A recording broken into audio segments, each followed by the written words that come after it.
Hello, friends around the world. Today I'd like to share with you a true story about a time in the life of my father, Leo Jansen. You see, Dad was born in Detroit, Michigan, just 7 years before the Great Depression, of immigrant parents who spoke very little English. Dad's father passed away when my father was 8 years old, leaving Dad's mom pregnant with her fifth son. Dad's family was left destitute.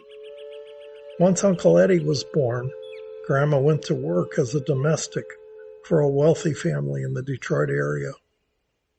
There were no food stamps or public assistance back then, only the kindness of some. The boys, for the most part, had to fend for themselves while Grandma went to work each day. Dad lived on the streets and barely finished his fourth grade of school. He learned how to survive on the streets by rummaging through garbage cans for anything to eat. He spent most of his childhood in survival mode until he came across a gold mine one day. He found a garbage can with a restaurant that often contained good food, edible food. So every day he'd rummage through it and pick out the good stuff.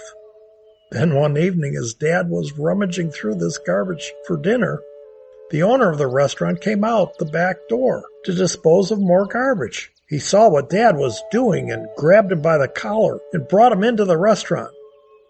Dad thought he was in trouble until the man sat him down at the table and brought him a large plate of safe food to eat. As the owner placed the plate of food on the table, his wife became upset and said, "We're in the Depression. We can't afford to give food away." From that day on, the man put a plate outside on top of the garbage can so that his wife wouldn't know and Dad had something healthy to eat. Just before my father died, we sat and talked. His words that day will never leave me. He said, "Eddie, never forget where you came from."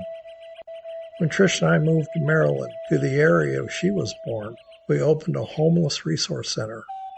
In the 12 years we were open, we served over 250,000 meals to people in need. The kindness of one man during the 1930s rippled into thousands of meals for hungry people in the 21st century.